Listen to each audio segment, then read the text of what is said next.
नमस्कार। अनंत श्री के साथ बातचीत करने का एक और मौका और पॉडकास्ट की शुरुआत।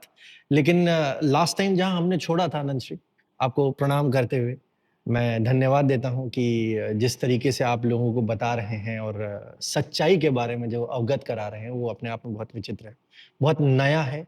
और आई डोंट थिंक सो ये लिटरेचर और ये कंटेंट अगर मैं एज़ एन इन्फ्लुएंसर देखूँ तो ये कंटेंट आपको कहीं नहीं मिलेगा। But I want to understand last time हम सुपरस्टिशन से शिफ्ट होते-होते पैरानॉर्मल पर आए थे। हुँ, वो भी इसी का पार्ट जान पड़ता है एक तरीके से। हुँ, लेकिन एक अलग डाइवर्स यूनिवर्स है उसका।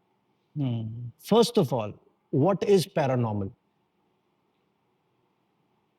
देखो, जो जीवन के फिनोमेनाज़ मनुष्य की समझ में नहीं आते हैं, उनको वो पैरानॉर्मल की तरह देखना चाहता है, सामान्य से अलग पैरानॉर्मल। और उसी पैरानॉर्मल में आत्मा, सूक्ष्म शरीर, भूत-प्रेत, एंटिटीज़ ये सब आ जाती हैं। टेलीपैथी, क्लेयरवायंस, क्लेयर ऑडियंस ये सब आ जाता है। लेकिन इस पर बहुत रिसर्च हुई और पूरी दुनिया भर के कई विश्वविद्यालयों में पैरानॉर्मल डिपार्टमेंट तक बनाए गए। लेकिन अनेक-अनेक वर्षों के रिसर्च के बाद भी कोई सिरा किसी के हाथ नहीं लगा। तो जो रेप्यूटेड यूनिवर्सिटी जितनी भी थी जिन्होंने इस पर शोध करना प्रारंभ किया था, उन सब ने अपने पैरानॉर्मल डिपार्टमेंट्स बंद कर दिए। क्योंकि निष्कर्ष अंत में यही निकला कि इसमें कुछ सार नहीं है और इनको समझने के लिए, डिफ़ाइन करने के लिए कोई और रास्ता ढूँढा जा सकता है और ये मानवीय मन की कल्पना का कोई अलग उड़ान का एक मसला है। ओके। लेकिन पैरानॉर्मल को अगर मैं जितना समझ पाता हूँ, इट इज़ बियॉन्ड नॉर्मल। इस तरीके से लेकर करें और इस तरीके से भी समझ सकते हैं कि जो चीज़ हमारे हाथ में नहीं, जैसे आपने बताया। तो हाँ, इसमें तो अर्थक्वेक भी हमारे हाथ में नहीं है। अभी रिसेंटली थाईलैंड में आया, बर्मा में हुँ, अभी भी हो ही रहा है एक तरीके से। हुँ, हुँ। That is also beyond us. हाँ, वो भी पैरानॉर्मल की कैटेगरी में अगर हम रखेंगे, वो नेचर का पैरानॉर्मल होगा एक तरीके से। रखना चाहे व्यक्ति तो उसको रख लेगा और आज देखो ऐसा है ना कि ऐसी घटनाओं को भी पैरानॉर्मल में रखता रहा है मनुष्य, ऐसा थोड़ा ही नहीं रखता रहा है। हुँ, आज हम भूकंप को जानते हैं कि भूकंप क्यों आता है। तो जब भूकंप नहीं जानता था व्यक्ति तो उसके लिए ये पैरानॉर्मल एक्टिविटी ही थी कि धरती हिल गई, अचानक कोई पाताल लोक में हलचल हो गई और कोई देवता नाराज हो गया। तो ये बहुत सारी चीज़ें होती थी, नदियों में बाढ़ आती थी। आज हम जानते हैं कि बाढ़ क्यों आती है, तो हमारे लिए वो पैरानॉर्मल नहीं रह गया। पहले होता था कि ब्रह्मपुत्र में बाढ़ आ गई, देवी नाराज हैं, देवी बलि माँग रही हैं, तो देवी को बलि दी जाएगी, देवी शांत होंगी। बाढ़ें आती हैं, चली जाती हैं, ज्वालामुखी फटते हैं, शांत हो जाते हैं, भूकंप आते हैं, शांत हो जाते हैं। कोई भी चीज़ हमेशा के लिए तो होती नहीं है। तो अगर हम बीच में कोई भी एक्टिविटी शुरू कर दें, तो वो चली ही जाएगी। ऐसा तो है नहीं कि तो उस इस अज्ञान और उसको रोक पाने की तमाम कवायद के बीच में से पैरानॉर्मल निकलता है। अब जैसे भूकंप आया, आज हम जानते हैं वो तो कुछ सेकंड्स की घटना होती है। लेकिन अब कल्पना करो कि जब मनुष्य को नहीं पता था भूकंप आया और उसी के बीच से कोई ओझा, कोई ऐसा बाबा निकल कर आ जाए और वो कहे कि जब भूकंप आ रहा है तो तुम अपनी छोटी उँगली को चाटना शुरू कर दोगे तो रुक जाएगा। और पता लगा सारे लोग बैठ के छोटी उँगली चाट रहे हैं। वो 3-4 सेकंड में वैसे ही खत्म हो जाना है। तो एस्टेब्लिश हो जाएगा कि ऐसे होता है या एक पैर पे खड़े हो जाना तो ये खत्म हो जाएगा या फला देवता की प्रार्थना कर लेना। तो अब प्रार्थना करते या ना करते, भूकंप का सेटलमेंट तो होना ही था। हुँ, लेकिन वो जब करेगा तो उसको उसका माइंड रीज़निंग तो यही देगा कि हाँ, देखो हो गया हमारा। बाढ़ आएगी, कितनी भी भयानक बाढ़ हो, बाढ़ उतरेगी। हुँ, ऐसा तो है नहीं बाढ़ आई तो आती ही चली जाएगी, आती ही चली जाएगी। हुँ, हुँ। कितनी भी भयानक बाढ़ हो उतरेगी। अब उस बीच में तुम बलि दे डालो, उस बीच में तुम यज्ञ हवन कर डालो, कुछ भी कर डालो, उसको जब रुकना है वो तब रुकेगी, रुक जाएगी और कभी-कभी कोइंसिडेंस इतना बैठ जाएगा कि बस वो पॉइंट उतरने का ही था, तभी आपने बलि दे दी थी या यज्ञ कर दिया था या हवन कर दिया था, मतलब हो गया। तो पैरानॉर्मल वस्तुतः देखा जाए मनुष्य के अज्ञान से उपजता है। विज्ञान की दृष्टि से देखेंगे तो हमारे लिए केवल अज्ञात क्षेत्र हैं, केवल अननोन ज़ोन्स हैं, पैरानॉर्मल नहीं है। पैरानॉर्मल से व्यक्ति कल्पना करता है कुछ ऐसी चीज़ें जो हैं तो, लेकिन हमारी समझ में नहीं है, ऐसा वो मानता है। अब बात आपने इतनी सिंप्लिसिटी से कंप्लीट कर दी है कि आगे कुछ पूछने को बनता नहीं है। But still the question remains कि the way you are discarding this entire concept कि ये है ही नहीं एक तरीके से। हुँ, it is something which is not into our understanding एंड तब तक ये एक नई चीज है। But there have been incidents, खास तौर से अगर हम पैरानॉर्मल की बात करें जहां लोग बताते हैं और ऐसी घटनाएं हुई है, लोगों की मृत्यु भी हुई। अ, पूरी दुनिया के अगर आप गूगल पे सर्च कर लेंगे तो भारत में, इनफैक्ट हम लखनऊ में बैठे हैं तो लखनऊ में ऐसी 10 जगह बता दी जाएँगी जहाँ मोस्ट हॉन्टेड। हाँ, हॉन्टेड प्लेसेस हैं। वो क्या है? वो देखिए मनुष्य के भय और अज्ञान का ही एक मिला-जुला प्रक्षेपण। और फिर एक बात को मैं बार-बार कहता रहा हूँ जिसको मनुष्य नहीं समझता है मानने के लिए तैयार नहीं होता, कि ह्यूमन माइंड एक इटर्नल स्टोरी टेलर, वो बिना कहानी सुनाए चैन नहीं पाएगा। तो वो कहानियाँ बनाएगा, वो अपने भय की कहानी बनाएगा, वो अपने दुःख और चिंता की कहानी बनाएगा। अभी हम 2 लोगों को मिलते हुए यहाँ बैठे हुए कोई देख ले, अब ये कैमरा और सेटअप सब उसको ना दिखाई दे और उसने खिड़की से झाँका कि 2 लोग बैठकर बड़े गंभीरता से बातें कर रहे थे। तमाम कहानियाँ हो सकती हैं कि किसी गंभीर मुद्दे पे चर्चा हो रही थी। नहीं, भंगिमाओं से तो लग रहा था कोई बहुत बड़ा प्लान बना रहे हैं लोग। हुँ, हुँ, और अगर कोई दुश्मन हुआ तो कहें कोई षड्यंत्र चल रहा है। हुँ, कोई अगर मित्र हुआ तो कहेगा कुछ बड़ा अच्छा लॉन्च करने वाले हैं ये लोग, ब्रेनस्टॉर्मिंग कर रहे थे। लेकिन हम लोग एज़ सच क्या कर रहे थे, ये उसने पूरा तो दृश्य देखा नहीं, उसने तो खिड़की से एक आधा दृश्य देखा। लेकिन वो कहानी बनाकर ही बताएगा, वो इतना नहीं कहेगा कि बस बात करते देखा, हुँ। कहानी जोड़ेगा। तो जिनको हम हॉन्टेड प्लेसेस कहते हैं वस्तुतः उसमें कहानियाँ होती हैं। अब भारत के मोस्ट हॉन्टेड प्लेसेस में अगर डालेंगे तो भानगढ़ का किला आ जाएगा। जी, बिल्कुल। तभी पिछले साल या पिछले साल से पहले हमने भानगढ़ को विज़िट किया। हुँ, एक डिज़र्टेड सन्नाटे वाली जगह, और वो भी एक वन क्षेत्र में आती है, जंगल वाले एरिया में आती है। जब उसके टॉप पे मैंने जाके देखा, तो लोगों ने बताया कि शेर और टाइगर वगैरह भी इधर से कभी-कभी गुज़र जाते हैं। जंगल एरिया है वो। हुँ। तो संभव है कभी किसी को टाइगर ने मार दिया हो, संभव है। अब वहाँ जो कहानियाँ चल निकली हैं, वो कहानियाँ ऐसी चल निकली हैं कि बच्चा-बच्चा वहाँ पर भानगढ़ में जाओगे तो ये रोचक किस्सा लगेगा। कोई औरत बुड्ढी-सी एक मटके में पानी लेके बैठी है, जैसे तुमको देखेगी, भैया कहानी सुनेंगे किले की? अच्छा। कोई नींबू पानी बेच रही लड़की होगी वहाँ पर, कहानी सुनेंगे भानगढ़ किले की? कहानियाँ सबको सुनानी, कहानियों पर एक व्यवसाय चल रहा है कि रानी रत्नावती थीं और फिर वो हुँ, ये था, तांत्रिक था, और हुँ, इस तरह से सब कहानी चलेगी। अब ये कहानियाँ जनमानस में रची-बसी हैं और उससे आय हो रही है, अर्निंग हो रही है। उनके थोड़े से ही बगल में कुछ होटल्स बने हुए हैं जो इसी टूरिज़्म पे चलते हैं कि वहाँ लोग हॉन्टेड प्लेस का दर्शन करने आएँगे। अब कल्पना करो इतना ही हॉन्टेड है तो होटल बना के वहाँ बैठेंगे, हुँ, उनको डर नहीं लगता। फिर और अगर सर्च करेंगे जो कि लोग बताते हैं, लोगों ने जो वहाँ पे समय बिताया, तो आस-पास के जो गाँव हैं तमाम, उनकी इकोनॉमी ही इसी पर चलती है, इस हॉन्टेड बिज़नेस पर। हुँ, तो वो कई बार ऐसे सिनेरियो भी क्रिएट कर देंगे, वहाँ पर रात में आकर या ऐसा करके जिससे लगे कि हाँ हॉन्टेड है, इस तरह का। और सब एक मत से उन्हीं बातों को एंडोर्स करेंगे कि हाँ होता है, होता है। क्योंकि अगर वो कह दें नहीं होता है तो वो एक हॉन्टेड टूरिज़्म बेकार हो गया। तो वो हॉन्टेड टूरिज़्म चलेगा तो आस-पास के कई गाँव वो पूरे उसमें दिखाएँगे। और कभी-कभी क्या है, अगर आप वहाँ रात में रुकने की या वगैरह की कोशिश करें, तो संभव है कि गाँव वाले या कोई ऐसे लुटेरे गैंग भी वहाँ सो सकते हैं।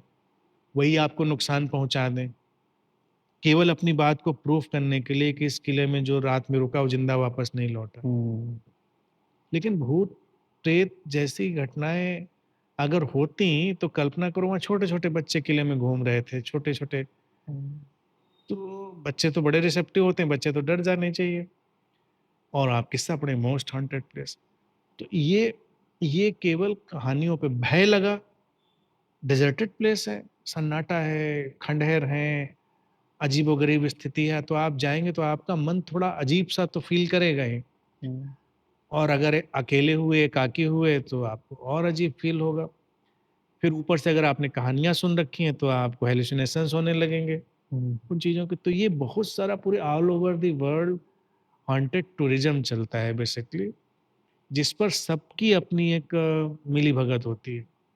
जैसे इसी पर एक और किस्सा मैं बताऊँ, हुँ, बीच में कुछ युवा लड़के-लड़कियों का एक ग्रुप आया, जिसने ये एक्सप्लोरेशन शुरू किया, जैसे साइंटिफिक एक्सप्लोरेशन कर रहे हैं।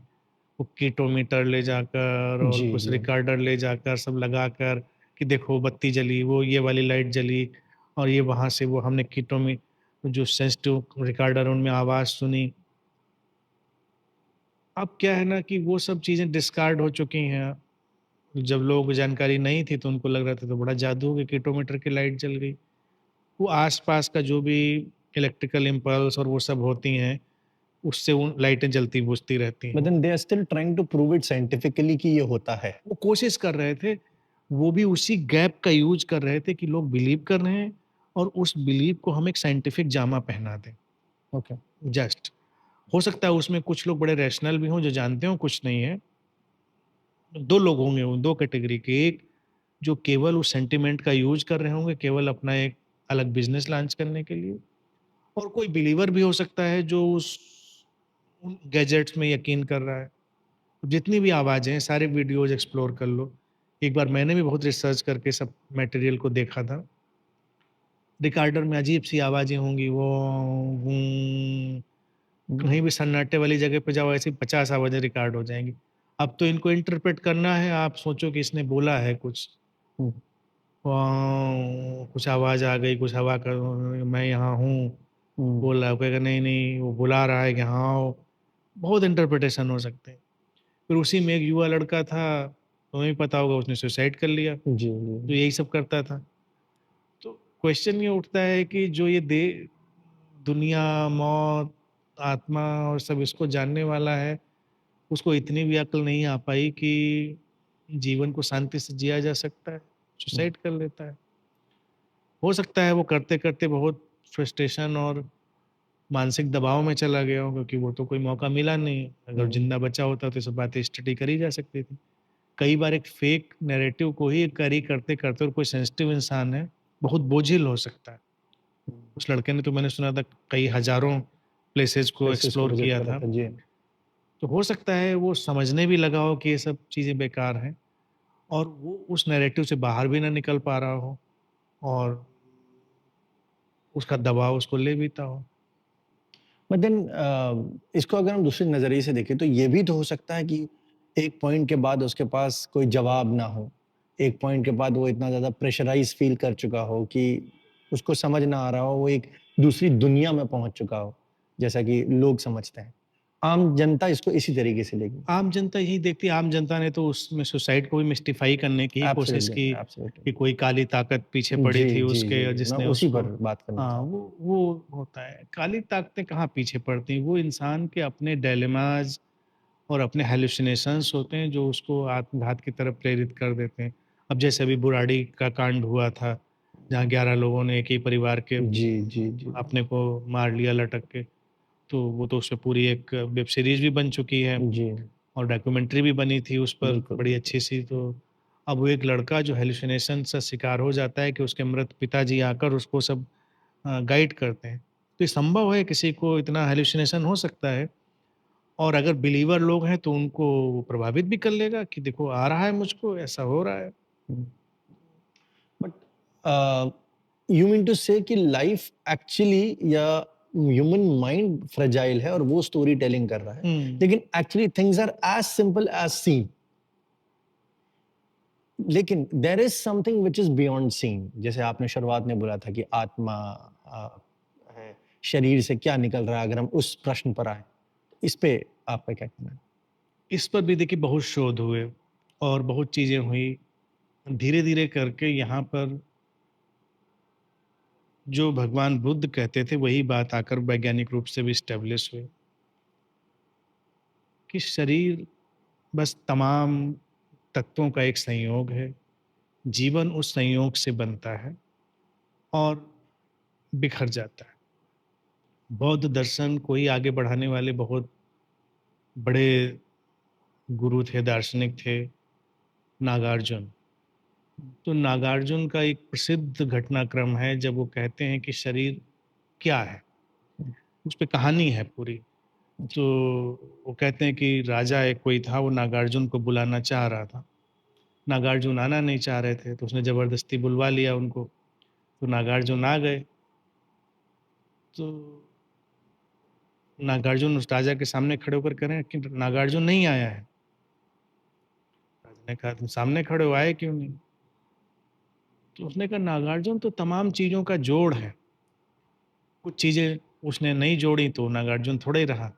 जिस नागार्जुन को तुम समझ रहे हो वो नागार्जुन तुम्हारे परसेप्शन का बहुत अलग जोड़ है, और जिस नागार्जुन को मैं समझ रहा हूँ मेरे परसेप्शन का अलग जोड़ है। पहले रथ चलते थे, हम्म, तो रथ में वो सब चीज़ें कहता है, इनके घोड़े अलग कर दो, इनका पहिया अलग कर दो, अब इसके ये चीज़ें अलग कर दो, ये सब सब रथ को पूरा डिसमेंटल करवा देता है। तो राजा से पूछता है, अब रथ कहाँ है? तो रथ कहीं नहीं है, रथ तो यही है, हम्म, कुछ खोया रथ से? नहीं, कुछ नहीं खोया, कि जो रथ में था सब कुछ यही है ना। कहा सब कुछ यही है। बोले फिर रथ क्यों नहीं है? तो राजा ने कहा, हाँ तो रथ तो एक बनता है ना, हर चीज जब वो बन जाएगी हम्म, तब रथ कहेंगे उसको। उसने कहा यही चीज, मनुष्य जब तमाम चीजों के संयुक्त होकर जुड़ जाता है, विचार, मन, हम्म, भावनाएं, शरीर, तमाम तत्व और उनकी रासायनिक क्रियाएं और उनके तमाम जो जोड़ने वाले तत्व हैं, तो मनुष्य बनता है। मनुष्य कहीं नहीं है।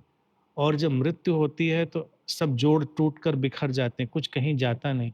जैसे रथ में सब कुछ यही है लेकिन रथ नहीं रहा, इसी तरह से मनुष्य में सब कुछ वही होता है लेकिन मनुष्य नहीं रहता, जाता कहीं कुछ नहीं।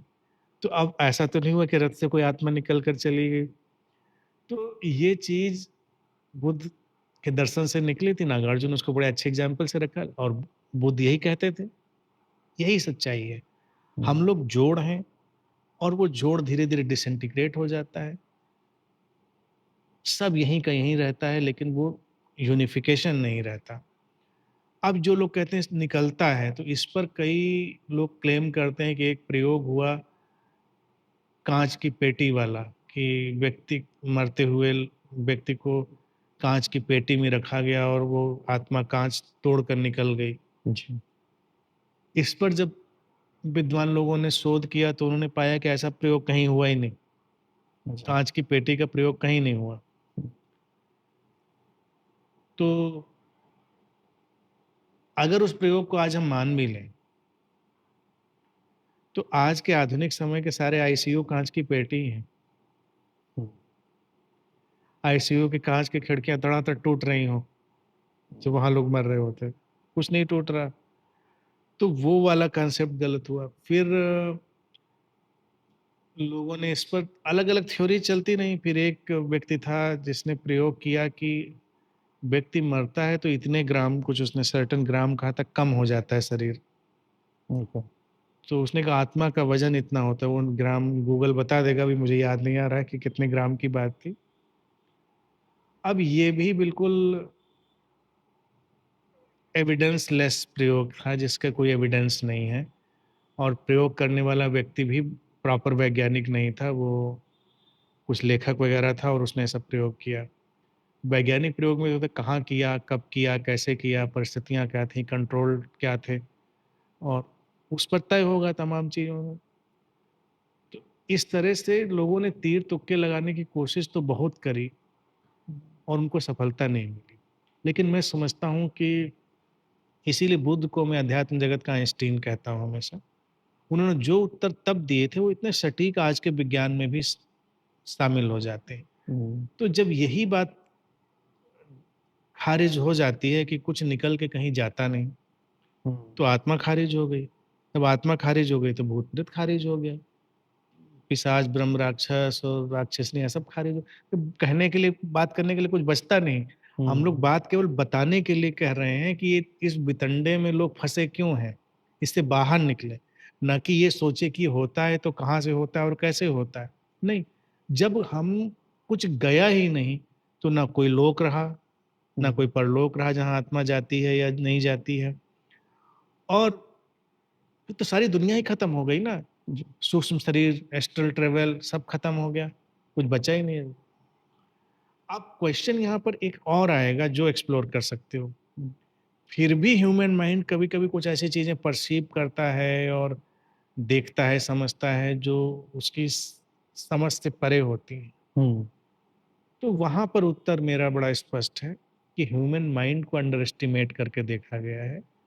ह्यूमन माइंड का पोटेंशियल बहुत ज़्यादा है। ह्यूमन माइंड एक्सट्रीमली पावरफुल है, और माइंड बेसिकली कलेक्टिव माइंड है, वर्ल्ड माइंड है। हुँ, सब इंटरकनेक्टेड है, और इसको हम समझ सकते हैं आज के डब्ल्यूडब्ल्यूडब्ल्यू से, वर्ल्ड वाइड वेब से। हुँ, वहाँ पे हम एक क्लिक करते हैं, सारी इन्फॉर्मेशन निकल आती है। यहाँ पर हमारा इंडिविजुअल कंप्यूटर एक क्लिक किया, निकल आई। लेकिन इन्फॉर्मेशन पूरी मनुष्यता में स्टोर्ड है।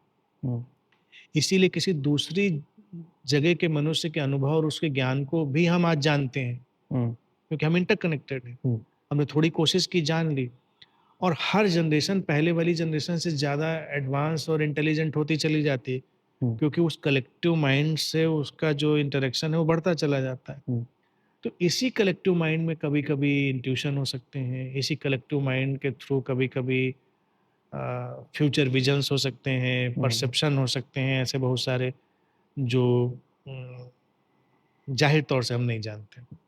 अब इसमें 2 चीज़ें आती हैं मेरे दिमाग में। सबसे पहले तो हम उस पे बात करते हैं जैसे आपने कहा कि जैसे तिब्बत में एक ऐसी ध्यान विधि भी होती है और वैसे कई सारे चीज़ें भी हैं जहाँ जब ध्यान करते हैं तो आपके बॉडी से जितने चक्र हैं, किसी चक्र से कोई निकल रहा है, बॉडी ब्लास्ट हो रही है।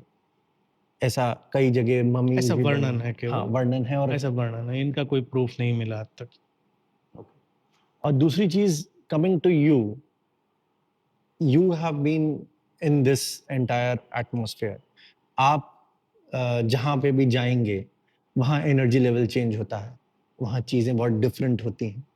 ये तो इसको तो कोई नहीं डिनाय कर सकता, even you can't deny it क्योंकि ये है। आपके साथ भी तो ऐसी घटना घटी होगी कभी? Maybe something beyond your understanding. At that point in time did you believe that कुछ पैरानॉर्मल है? हुँ, मेरे साथ बहुतों घटनाएँ घटी, अनेकों घटनाएँ घटी, और जैसा कि तुम जानते हो, मैंने इसीलिए अपने बातों को सीज़न 1 और सीज़न 2 कह दिया, जी। कि सीज़न 2 में मैं चीज़ों को अलग पर्सपेक्टिव से देख रहा हूँ। तो यहाँ पर मेरी चीज़ भी इवॉल्व हुई। उस समय मैं इन चीज़ों में बिलीवर वाला ही माइंडसेट लेकर चल रहा था। लेकिन उस बिलीवर के साथ एक एक्सप्लोरर और एक ऑब्जर्वर भी कहीं पीछे बैठा हुआ था, ओके। एक एग्ज़ामिनर। तो इसीलिए लगातार मैं उनको एनालाइज़ भी कर रहा था, समझने की कोशिश भी कर रहा था। हाँ, लेकिन एट दैट पॉइंट मुझे लगता था कि ये सचमुच में ऐसा हुआ। हुँ, मेरा किसी एंटिटी से मुलाकात हुई, और मुझे लगता था कि मैं पिछले जन्मों में चला गया, मुझको ये चीज़ पता चली, मेरी उससे मुलाकात हो गई। ऐसे बहुत सारे हादसे, क्योंकि तुम तो जानते हो एक आध हादसा नहीं, लंबा जी, कहानी है जी, पूरी। जी। तो उस समय चूँकि उस चीज़ में मैं यकीन करता था, और यकीन करने के पीछे कोई मेरा दोष नहीं है, पूरा 99.99% जो साहित्य है इन्हीं बातों से भरा पड़ा है, अध्यात्म का। महान से महान गुरुओं और विभूतियों ने इन सबको एंडोर्स कर रखा है। बिल्कुल। ये तो देखा जाए आज के समय में पहली बार मैं इतने अथॉरिटी से रिजेक्ट कर रहा हूँ चीज़ों को। नहीं तो लोग किनारे-किनारे से तो थोड़ा रिजेक्ट करने की कोशिश करते हैं, टोटली एकदम रिजेक्ट करने की कोशिश नहीं करते हैं। हुँ, तो फँस जाएँगे, पूरे उनकी जो स्ट्रक्चर है वो धराशायी हो जाएगा। तो वो धराशायी ना हो तो लोग कई बार थोड़ा समझते हैं, थोड़ा नहीं समझते हैं। परमहंस योगानंद जैसे लोग रहे, उनकी ऑटोबायोग्राफी योगी दिखा लो, पढ़ लो, उसमें भी सब वही किस्से हैं। मेरे साथ भी सब वैसे ही किस्से रहे, ऐसा हुँ, थोड़ा ही है। लेकिन मेरे केस में फ़र्क बात ये हुई कि उस बिलीव करने के बाद भी मैं लगातार उसको एनालाइज़ करता चला गया। हुँ, फिर एक पॉइंट पर ये बातें बिल्कुल क्लियर हो गईं, क्रिस्टल क्लियर, दूध का दूध, पानी का पानी। हालाँकि कह सकते हैं कि ये भी एनलाइटनमेंट का सीज़न 2 था।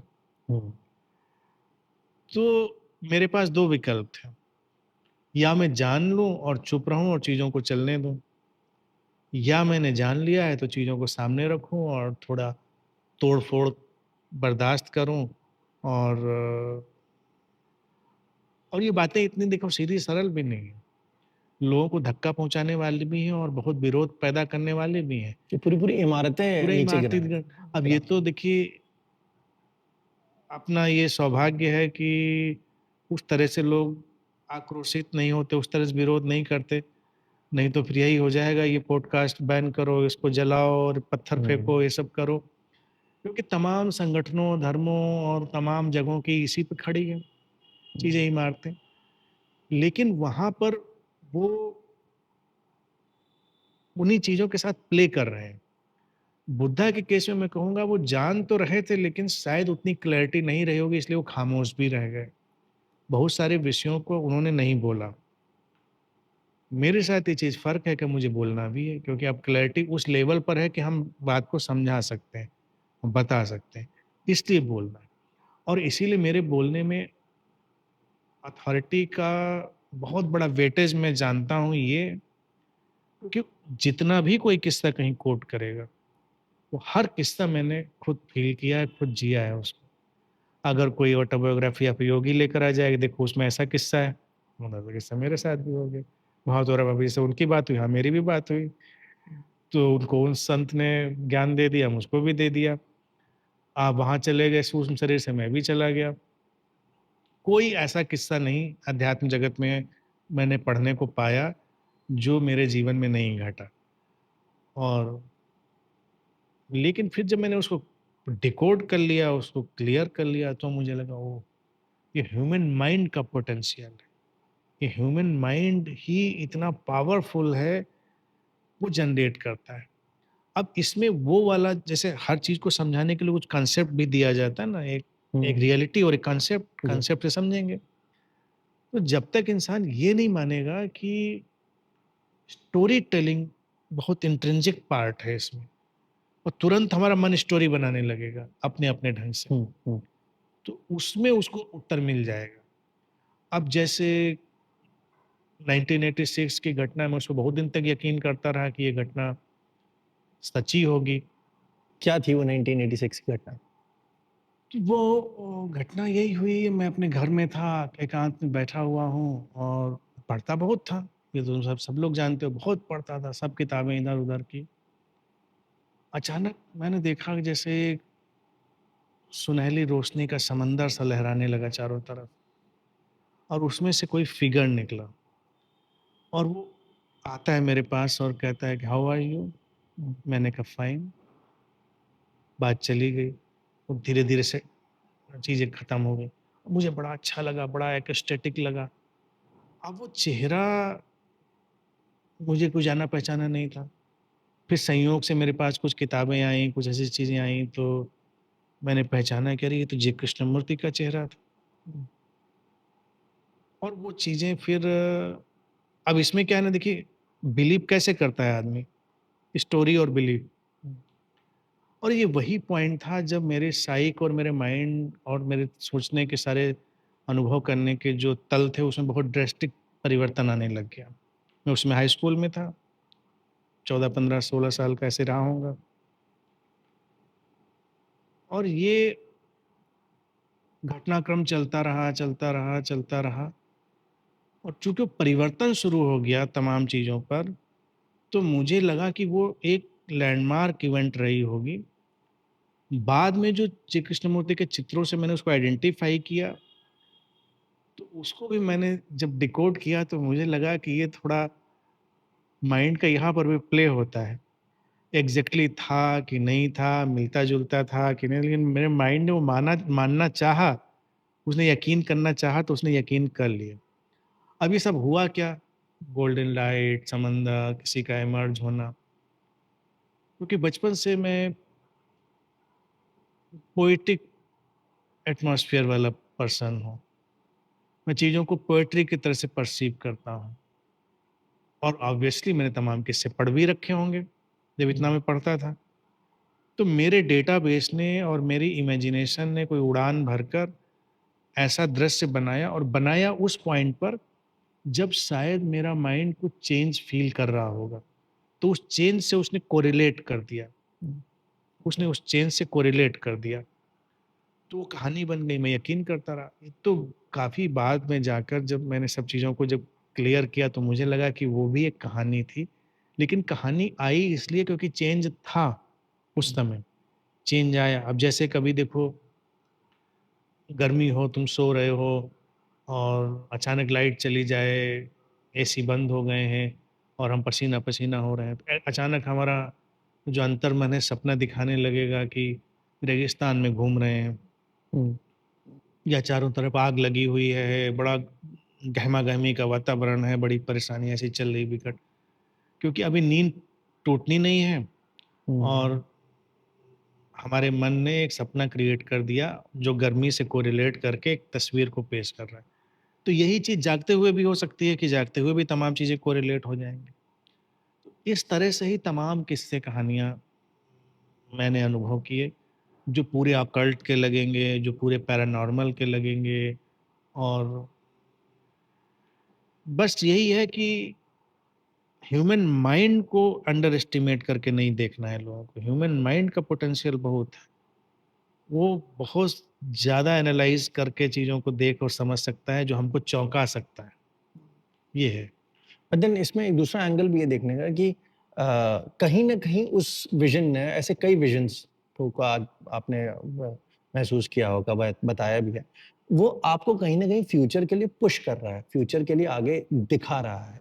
हुँ। तो आई डोंट थिंक सो कि वो इतना भी यूज़लेस तो नहीं कहेंगे उसको। नहीं, उसको यूज़लेस नहीं कहना है। देखिए, हुँ, मेरा यहाँ पर कंपैशनेट व्यू होगा, उसको यूज़लेस नहीं कहना है।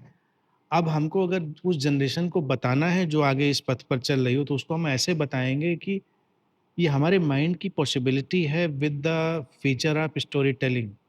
हुँ, तो accept it, receive it, analyse it और डिकोड इट, और उससे जो सार मिले उसको लेकर आगे चलो। उसमें अटको नहीं। लेकिन ये नहीं एक बारगी उसको डिस्कार्ड ही कर दो। डिस्कार्ड करने से बात नहीं बनेगी। डिस्कार्ड करने में हो सकता है कोई ऐसा क्लू हमारा माइंड दे रहा है, आपने क्लू ही नहीं लिया। जैसे हमारे ड्रीम्स कितने क्लू देते हैं, हुँ, उस क्लू को नहीं लिया। अब कलेक्टिव माइंड की ही बात देख लो, कलेक्टिव माइंड का डेटा ऐसा जुड़ा हुआ हो सकता है कि हमको प्रेमोनिशन जैसी चीज़ें भी आ जाती हैं, हुँ, और एग्ज़ैक्टली। हम लोग कई बार उस पर ध्यान दे लेते हैं, कई बार उस पे ध्यान नहीं दे पाते हैं। तो ध्यान दे लेना उचित है, उसको डिस्कार्ड करना उचित नहीं। जैसे मान लीजिए अचानक तुमको लग रहा था मुझे नहीं जाना है यहाँ पर, बेहतर है मत जाइए। हो सकता है कि कलेक्टिव डेटा कुछ ऐसा पुश कर रहा हो हमें जो हमारे हित में हो, लेकिन हम लोग उसको रैशनलाइज़ करेंगे, अरे नहीं ऐसे ही लगता रहता है। हुँ, तो अब कोई व्यक्ति ज़्यादा मनोरोगी हो, उसको हमेशा ही कुछ ना कुछ लगता रहता हो, वो तो फिर अलग ज़ोन में चला गया। हुँ, लेकिन कभी-कभी हो सकता है कि अचानक हम बैठे हैं, हमने उससे बात करते हैं, अच्छा अच्छा, हुँ, और हमको लगता है जब हमने बात करी तो वो भी पता चलता है याद कर रहा था, और या कुछ बहुत ज़रूरी था इस समय बात कर जी। लेना। तो ये उस कलेक्टिव इंटीग्रेशन के रिलेशन के जो है सिंबल है। तो इसलिए उसको डिस्कार्ड ऐसे नहीं करना है, लेकिन उसको बिलीव करने लगना है कि कोई एंटिटी आई और वो कुछ ऐसी घटनाएँ हुई, तो वो हमको एक ऐसी ज़ोन में डाल देगा जो हमारे लिए कोई रास्ता तो नहीं दिखा रही है। हुँ, अब जैसे मेरे केस में देखो, मेरे केस में जो फ़ील गुड आया, और उस फ़ील गुड से जो मेरे अंदर चेंजेस थे, उन्होंने तो मेरी लाइफ़ को बदला। फिर एंटिटी आई, नहीं आई, देखा, नहीं देखा, इससे मेरे जीवन पे तो कोई फ़र्क नहीं पड़ा। हुँ, उसने तो मेरे जीवन में कोई अंतर नहीं डाला। हुँ, लेकिन वो जो फ़ीलिंग थी, उस फ़ीलिंग ने अंतर डाला। तो देखने का नज़रिया ये है कि फ़ीलिंग्स और उनसे निकलते हुए एसेंस को एब्ज़ॉर्ब कर लो। हुँ। कहानियों में मत उलझो। कहानियाँ परेशान कर सकती हैं। लेकिन कहानियाँ जैसे अगर हम विज़न्स की बात करें या पैरानॉर्मल की बात करें, किसी भी चीज़ की बात कहीं न कहीं पुश कर रहा है और आपको लाइफ का जो डेस्टिनी है उसी के हिसाब से ही फोकस कर रहा है। ऑब्वियसली हर व्यक्ति की अपनी एक डेस्टिनी है, हर व्यक्ति का अपना एक जेनेटिक कोड है, उसकी जेनेटिक कंडीशनिंग है और उसकी एनवायरनमेंटल कंडीशनिंग है, उसकी अप टू डेट कंडीशनिंग है, वो सब मिलाकर उसको किसी तरफ धक्का तो दे ही रहे हैं। अब देखो जैसे कि जीन है, तो जीन में हमारे जो बॉडी माइंड का बड़ा भारी डेटा फीड है, आने वाली बीमारियाँ, बिहेवियर, साइंस तो आजकल ये कहते हैं कि वो सभी कुछ हमसे करवा रहा है जीन। इवन जो एक्स्ट्रा मैरिटल रिलेशन जैसी चीज़ें हैं, वो भी जीन करवा रहा है। हुँ, व्यक्ति को दोष मत दो, उसके जीन में ही ऐसा धक्का पुश पड़ा था, वो करेगा ही, जाएगा ही वैसा। हुँ, तो ये देखा जाए हमारी डेस्टिनी डे बाय डे बनती चली जा रही। डेस्टिनी के कुछ अलग पहलू, अलग पैटर्न जो कि हमारा माइंड परसीव कर सकता है, क्योंकि हमारा माइंड तो हमारी जेनेटिक रूट से भी जुड़ा है। कंडीशनिंग के कितने तार कहाँ-कहाँ तक फैले हम नहीं जानते कॉन्शियसली, लेकिन अनकॉन्शियस माइंड तो बहुत दूर तक जानता है। तो वो सब डेटा हमारे पास चल रहा है। वो उन पीसेज़ को जोड़कर हमें कुछ ऐसी चीज़ें दिखा सकता है कि जो डेस्टिनी अनफोल्डमेंट जैसा लग हुँ, सकता है। हुँ। तो वो डेस्टिनी के बड़े रहस्यमय लोगों के लिए ताने-बाने हो जाते हैं। डेस्टिनी और स्पिरिचुअलिटी इस पे हुँ। बातचीत करना है। हाँ, तो अब इसके आगे डेस्टिनी की बात हम लोग कर सकते हैं, क्योंकि डेस्टिनी भी एक सबसे ज़्यादा बात किया जाने वाला और सबसे कम समझा जाने वाला विषय है। एब्सोल्युटली। उस पर भी बात पे विस्तार से हम लोग करेंगे। ठीक है, नेक्स्ट एपिसोड में फिर डेस्टिनी एंड स्पिरिचुअलिटी आई हाँ, गेस। इस पर ठीक, बात करेंगे। ठीक। नमस्कार। Thank you. प्रणाम।